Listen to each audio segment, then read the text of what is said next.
Okay, good evening to everyone. This is Justin, Top News PH.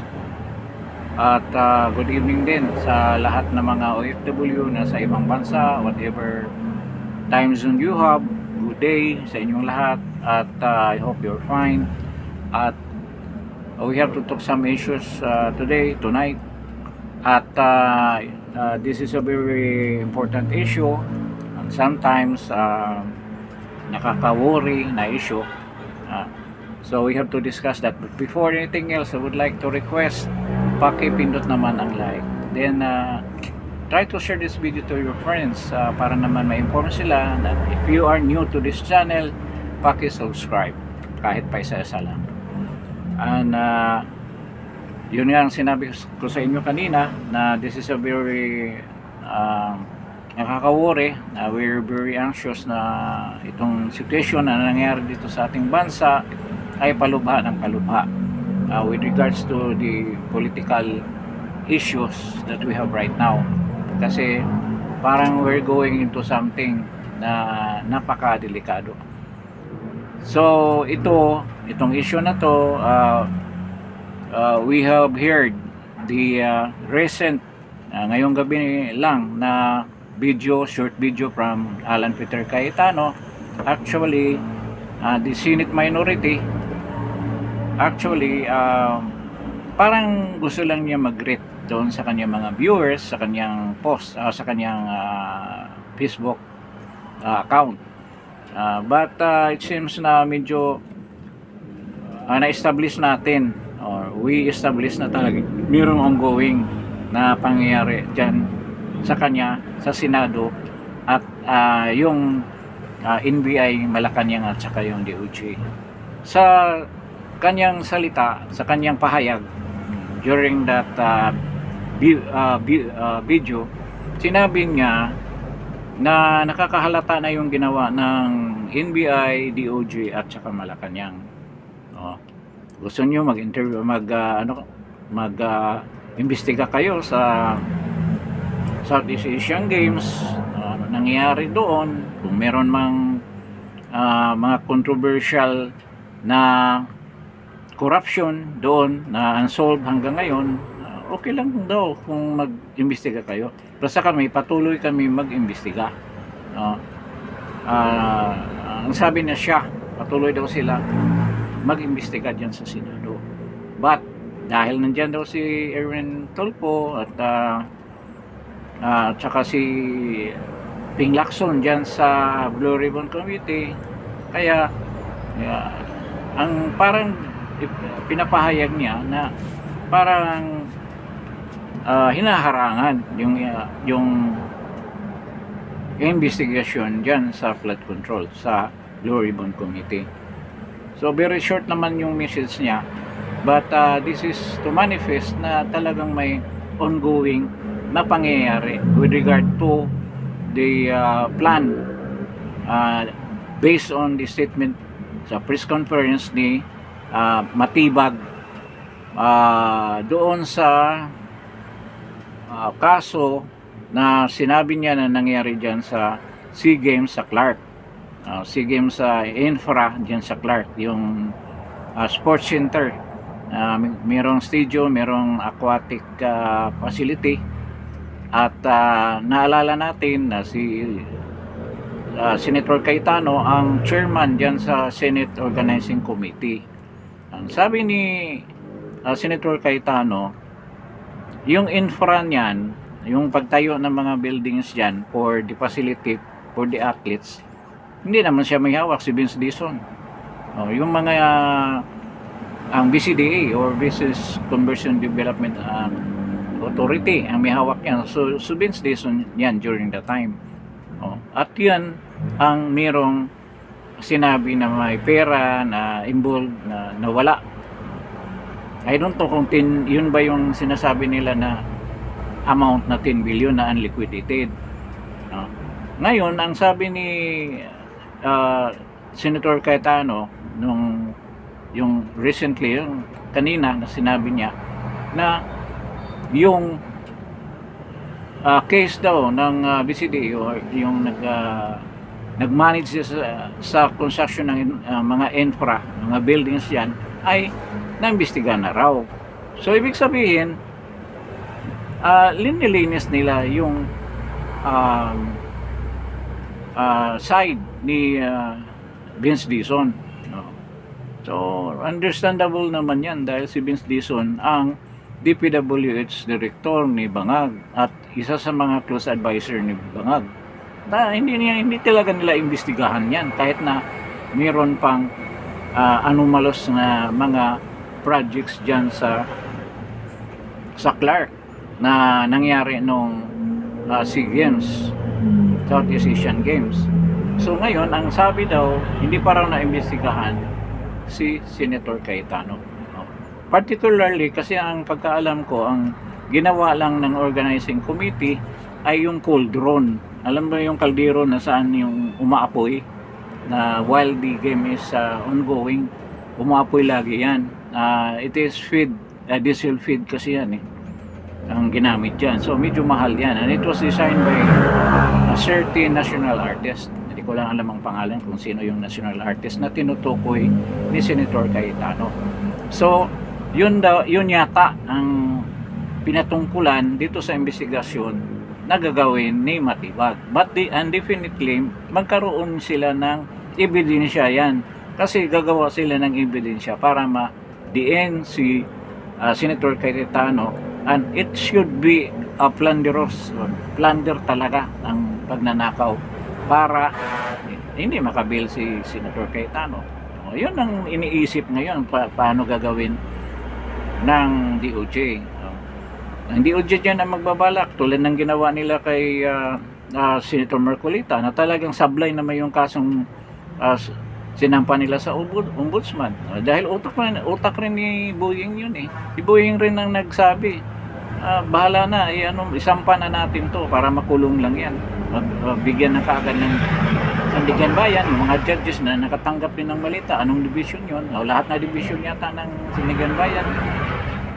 Naambunan na ng malita, nahatira na ng malita. Baka hindi na mga Marines ang naghatid, baka mga PSG na yan. So, yun ang nangyayari. Hanapan talaga nila ng butas para talagang mawala na dyan si Senator Cayetano na sa tingin nila ay tinik sa kanilang mga balakin. Lalo na ito na si Matibag talaga gusto talagang gumanti kasi sobrang kahiyan ang inabot ni Matibag sa kamay ni Senator Cayetano. Unang-una, sila ang kinausap ni Tuta Soto na hulihin si Senator Bato dahil alam nila na lalabas si Senator Bato ng araw na yon. Pero nabigo sila, hindi nila na huli at nagkaroon ng ship ang majority na ngayon nakudita din ulit. Pero noong nandoon pa, nag-appear doon si Bato, talagang sama ng loob ni Matibag na gusto niya bigyan ng solusyon, kaya pinasok ng mga tauhan niya na armado. So, dininayin niya na wala daw armas, na hindi daw sa loob ng Senado sa G6 lang daw. Kaya nga yung pagpaputok ni Aplaska, warning shot, talagang nasa loob na yun sila. May nahuli pa nga isang NBI asset na sinabi nila driver lang daw, pero may mga baril na at ID na nandoon sa kanyang bag na gusto niyang i-recover sa loob ng iwan yun dahil nakapasok na talaga sila yun. At napahiya doon si Matibag, napahiya siya kay Bangag dahil hindi niya na-duplicate yung ginawa ni Torre sa QGC. Napasuko talaga si Pastor Kibuloy. Ngayon, napahiya siya, kaya gumawa ng paraan at ngayon, ngit-ngit galit pa ang nasa isip niya. Lalo na yung sabi ni Cayetano, Senator Cayetano, na hindi mo naman tinupad yung sinabi mo na i-contempt yung mga nag-attempt na maghuli kay Senator Bato.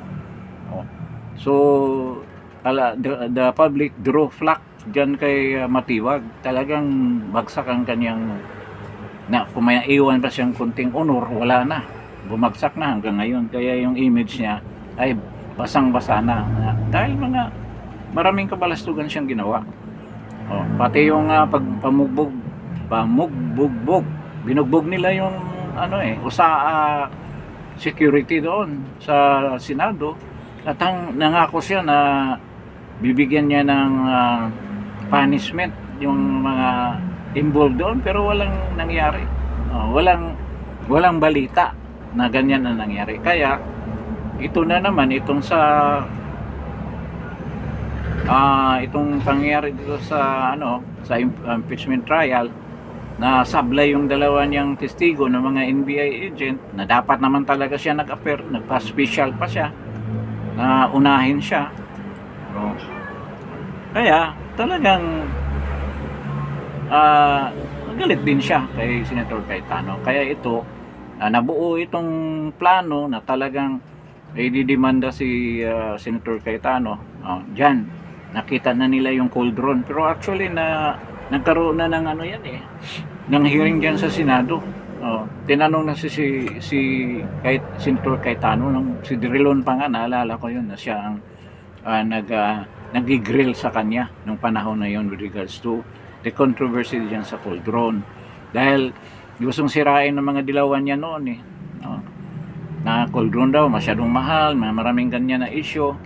Then gusto nilang siraan yung na nagaganap ng Southeast Asian Games dahil napaka-successful noon sa kapanahonan ni President Duterte. Isa yun sa mga napaka well-organized. Maganda yung presentations, yung opening ceremonies, napakaganda, yung closing ceremonies, napakaganda. Mayroon pang concert. Si Apple Di Apa yata yung kumanta doon, at saka maraming mga singer na nag-appear doon. So, inggit na inggit itong mga dilawan, kaya marami silang pinalutang na mga issue noon, kasama yung pagkain. Na maraming mga Muslim kasi na doon, na pinakain daw ng baboy, mga ganon na issue. Naalala ko yun kasama yun sa mga issue na binato ng mga dilawan. Itong grupo ng mga Ocho Diretso kanina, Linero Robredo, sa pagkaalala ko. So, yun nagsimula ang kaso na yan sa cauldron. So, ang nangyari ngayon, ito, hinanapan talaga nila ng butas si Senator Cayetano. Kaya lulutuin na ito, ulitin ko na naman, talagang lulutuin ito ng husto na magiging plunder yan ang kaso para hindi na siya maka-bail at mawala na dyan sa aktibidad dyan sa Senado sa impeachment trial ni BP Inday Sara. Naiwan na nga silang dalawa ng kapatid niya, si Pia, at naiwan na silang dalawa ni Pia, dalawang abogado nang naiwan dyan. So kung mabawasan pa ng isa, 8 sila ngayon, maging 7 na lang. Sina Aimee lang siguro maiwan dyan, at ilang mga senador, sila Mark Villar at si Loren Legarda, masaasahan natin na magtatanong dyan sa impeachment trial na yan kung mangyari yan. Pero ang balita, pati sina Mark Villar ay hanapan din ng paraan na makulong din. Magsasampa din magsasampa rin sila ng kaso. Uubusin talaga nila ang mga senador. Yun ang plano nila. Kaya sinabi ni Senator Cayetano na halatang halata na ang plano ninyo. So, sa tingin ko, kahit anong gagawin ninyo, hindi mag-iba ang isip ng mga tao.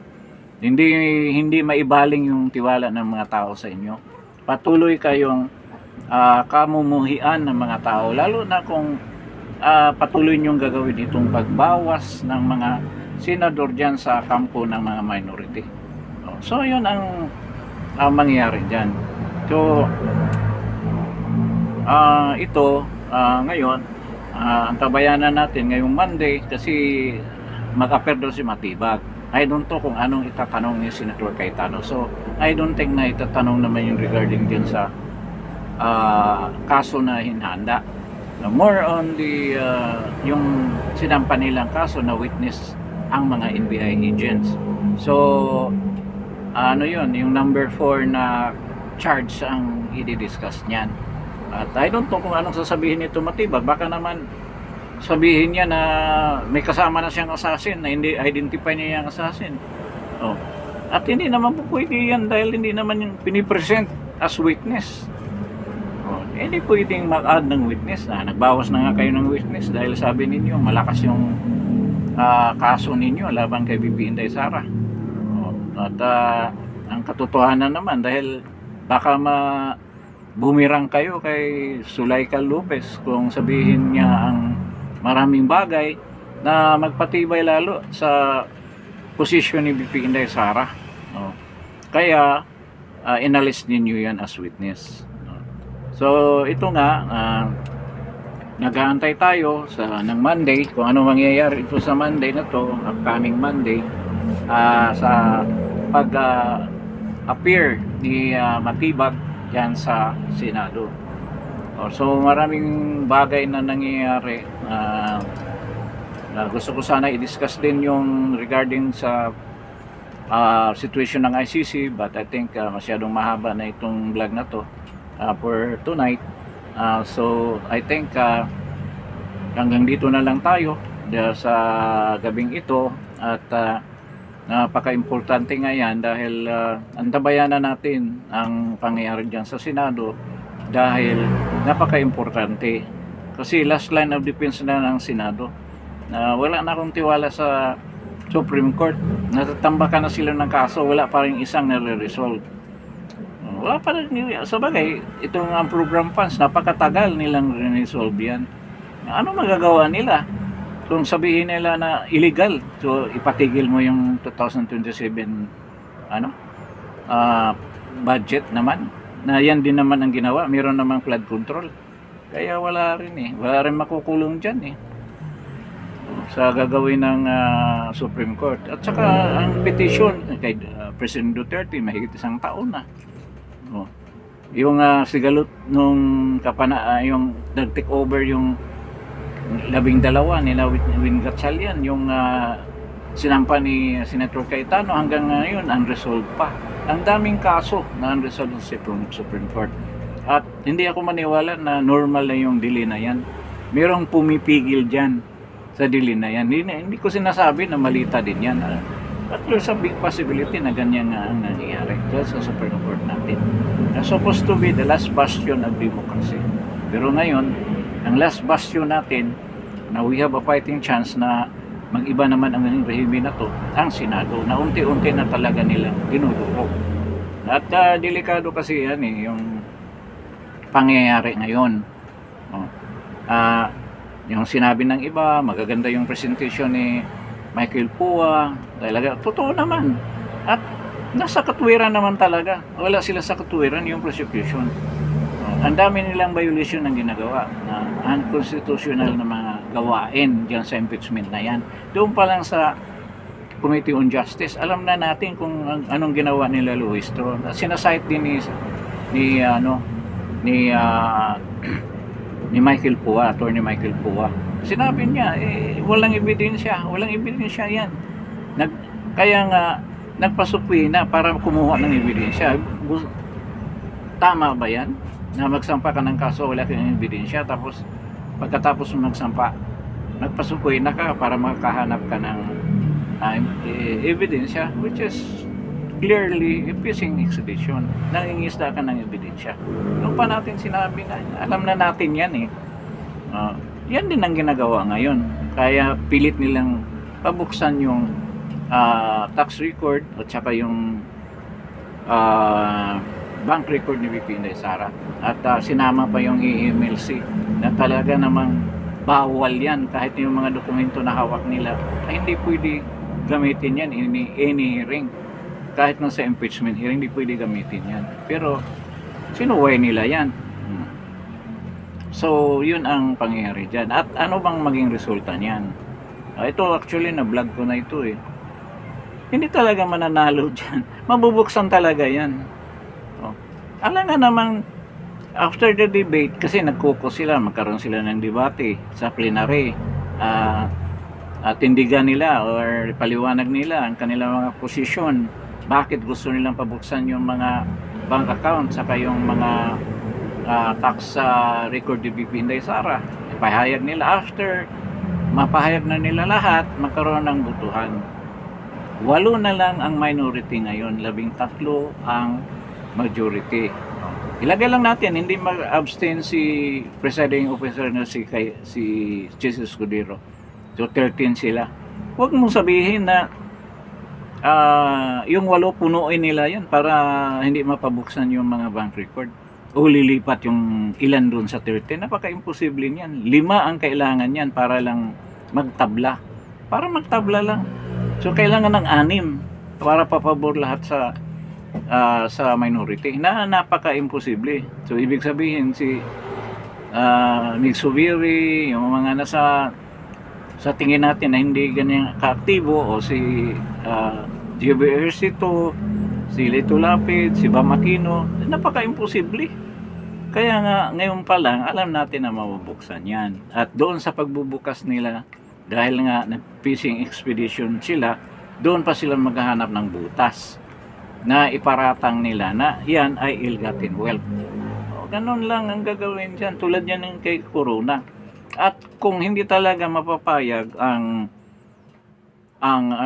kung sa butuhan manalo pa rin yan, manalo yung hindi pagbubukas, mag-intervene din si Bangag. Pwede naman siya mag-intervene eh.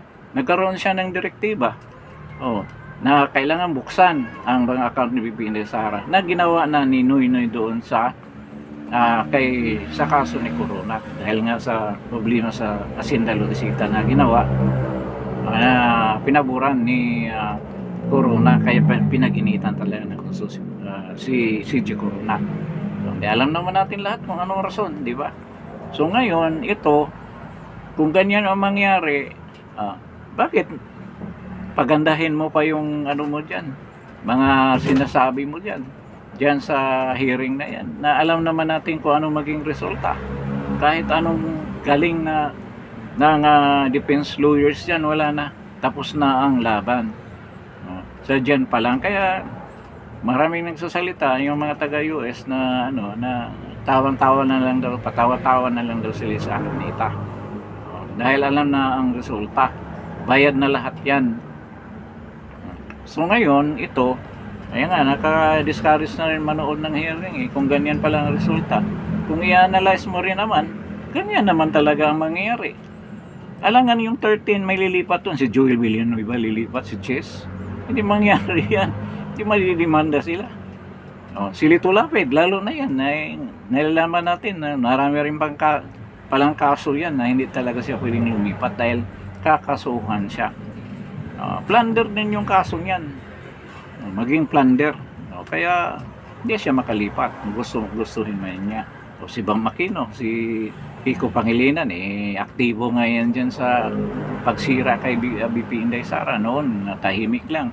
Pero ngayon, talagang tinitira nilang gusto si BP Inday Sara. So, hindi natin ma-expect. So, yung boto na 13 against 8, panalo na talaga ang majority niyan. So, mabuksan yung bank account ni BP Inday Sara. Ang consuelo lang natin, dahil alam natin na wala silang makikita dyan. Dapat kasi sana na itong transaction na to definite or specific, nakalagay nga sa, yun ang sinasabi ni Michael Pua. Kung mag-akusa kayo, magpa-issue kayo ng supoy na kailang definite at relevant. Ibig sabihin, yung itong account number na to, napatunayan ng isang tao na ito yung account kung saan niya pinasok yung pera na galing sa pagnanakaw. Galing sa isang transaction na illegal. Kaya pinasok niya diyan sa account na yan. At yun ang dahilan. Relevant siya sa impeachment trial, sa impeachment case na sinampa. Kung hindi naman, at saka yung date ng impeachable officer, kung anong date talaga dapat siya, kung kailan siya pumasok sa position ng isang impeachable na position like Vice President.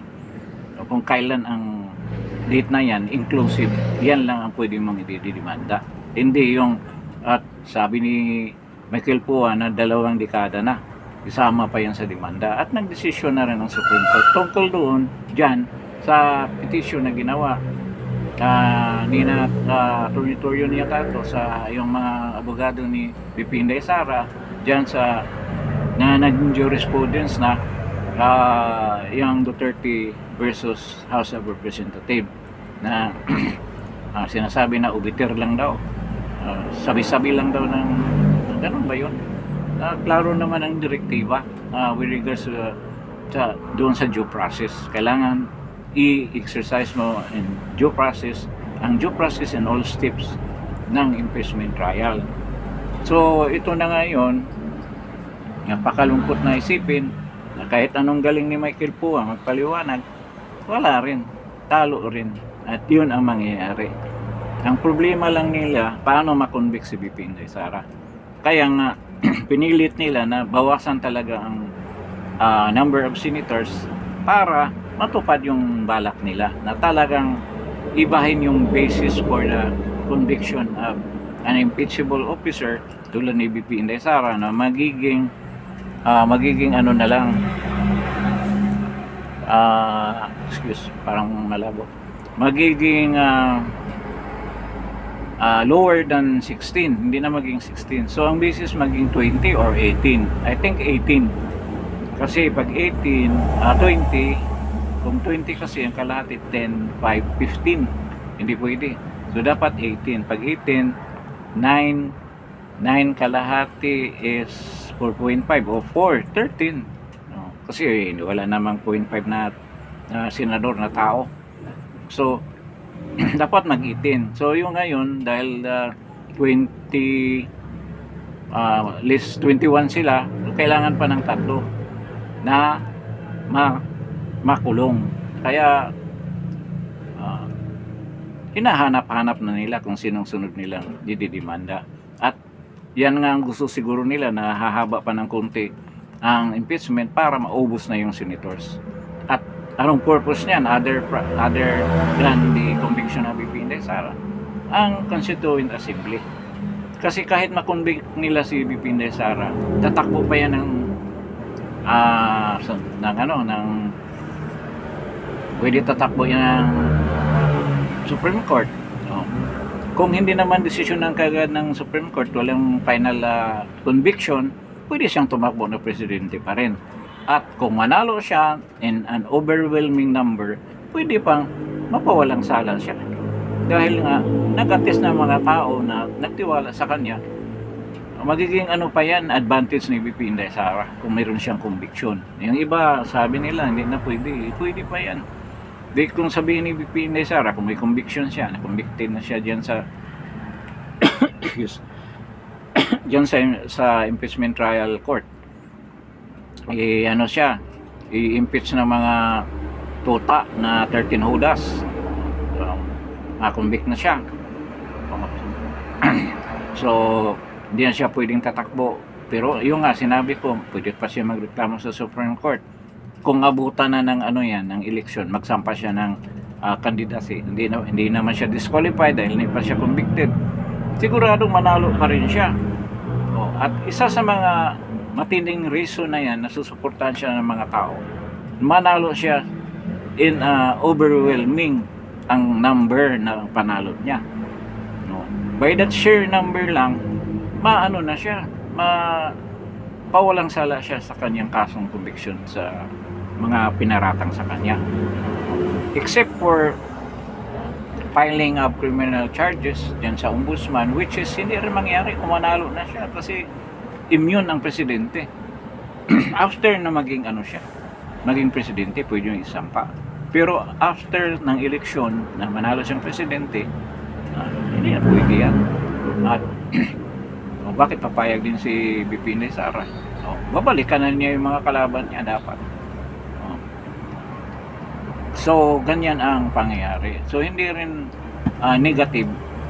Titingnan natin na negative pangyayari yung conviction ng BP Inday Sara. Meron pa ring light in the tunnel na magiging advantage pa. Kasi maraming maawa sa kanya. Isipin mo, walang kasalanan, hindi nagnanakaw. Yun ang kumakalaban dyan sa mga magnanakaw. Siya pa ang ikukulong, makukonvicted. Isipin mo yan. makikita mo, ito nga pagbukas ng bank records sa tax records niya, parang nakaka-insulto yan. Bakit yung taong nagsusumbong na sobra-sobrang pagnanakaw, yun ang buting tingin yung mga account, hindi yung mga magnanakaw. Yun, napakalaking kabalintunaan yung nangyayari sa bansa natin. Yung mga nagbubulgar ng mga magnanakaw, yung ang nasa kulungan. Ang nagpakulong ang mga nagnanakaw. Ang nagbintang yung nakakulong. Ang mga talagang nagnanakaw, yun ang pakulong. O ganyan ka ironic, sobra. Kakatawa yan kung maririnig ng ibang tao, lalo na ibang lahi. Wala na talaga mga Pilipino. Lalo tayong sa image natin internationally, sa buong mundo, napakasama ng tingin ng tao sa atin, sigurado. Wala tayong ginawa. Nga may miyasa yan dahil nung kapanahon ni Duterte, hindi man nangyari ang people power. Yun ang kinatatakutan nila, hindi nangyari. Bakit kung ikulong nila si Pastor Kibuloy, wala rin people power niya, sigurado. Si Marcolita, si Cayetano, hindi mangyari yung people power, kay Digong nga hindi nangyari. Baka hindi rin mangyari kay BP Sara dahil ang mga tao hindi naman kumikilos, di ba? Passive, sensitive ang mga tao sa Pilipinas kasi sa sobrang kahirapan, may reason din. Hindi nila kayang umatin ng mga rallies na ganyan. So, ganyan ang situation natin as of now dito sa ating bansa. Napakalungkot isipin. Ganito ang nangyari sa atin. But despite all this na pangyayari, we're still fighting. We're still searching for that hope na talagang mabaliktad ang sitwasyon at maalis na tayo sa kumunoy na kung nasaan tayo ngayon, na patuloy tayo paglubog. Palubog tayo ng palubog. GDP na 2.8 lang sa first quarter ng 2026. Ano na kaya ngayong second quarter? Baka 1 na lang o 1.5, 1.6. Sa ganyan na nangyari sa Pilipinas. So, nakakabahala itong pangyayari na to, but alam naman natin na hindi titigil talaga ang pamahalaan na to, administrasyon na to, kung hindi nila makamit ang kanilang ambisyon na magpatuloy sila forever and ever dyan sa kanilang posisyon sa pamamagitan ng Constituent Assembly. Kaya nga isa sa mga gusto nila mangyari na bawasan yung number of senators dyan sa Senado para sa botohan, sigurado sila kung mayroong mag-propose, mayroong resolution na ipasa ng House of Representatives na magkaroon ng Constituent Assembly and mag-joint voting na yung Senate at ang House of Representatives, magbutuhan to sa Senado kung papayag ba tayo o hindi. Sigurado makukuha nila yung number dahil 8 na lang 8 na lang ang 7 na lang kung wala na si Senator Cayetano. Sila 13 at ibaba naman nila yung basis kasi supposed to be ang basis dyan before the referendum, magkaroon ng referendum, pagkaalam ko ano lang parang 1/3 lang votes ang kailangan. Kaya nilang bayaran ng pera yan kung ganyan kaliit ang kailangan requirement para ma-aprobahan yung referendum. Pero ang pagalawin yan, kaya ma-aprobahan talaga ang charter change at ma-extend ang kanilang mga terms kasama ang presidente. Baka hindi lang sabihin 3 years, sinabi nila 3 years kasama na yung mga senador. Hindi yan, 6 na taon yan pinakamahina. At posible si BBM magiging ceremonial president pero mayroon pa rin hawak na pera na hindi napalitan. Kung kailan lang siya kung matigok siya, doon na lang siya palitan. So habang buhay siya na nakaupo as, sabihin nila ceremonial president na lang, so magpalit lang yung anak niya, asawa niya, si Tambaloslos as prime minister na wala namang term, not until na mayroong gustong partido na magpalit sa kanya. Sino bang partido na papalit? Wala namang may malita na ganyan karami. Kaya patuloy nila nakawan yung pundo ng bayan para ma-maintain nila ang kanilang majority dyan sa upcoming na parliament dito sa Pilipinas. Hindi talaga sa mawawala sa posisyon. So forever and ever na.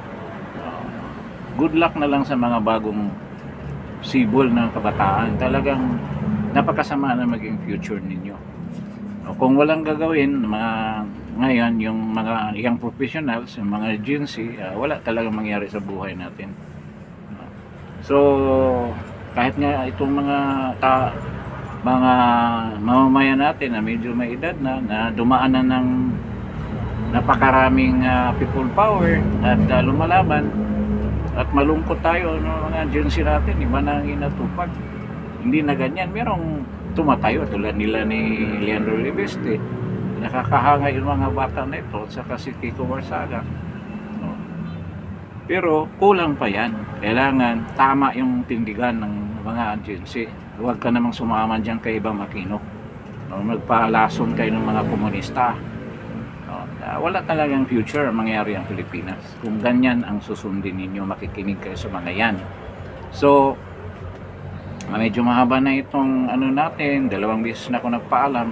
Medyo kasi kung we will be talking about the very serious topic, minsan di natin napansin na masyadong mahaba na yan. So magpaalam na ako finally for this night. Salamat sa pagdalo ninyo dito sa Justin Talk News PS para dito sa episode na to. At before leaving, press like, then try to share this video, and of course if you're new to this channel, please subscribe para naman lumaki ang community natin at marami tayong mga defender of freedom and democracy at defender ng ating right, who is ready to stand for our right, to say what we want to say and to do what we want to do in the bounds of law. So maraming salamat, God bless, ingat lang, at good evening sa ating lahat. Salamat po.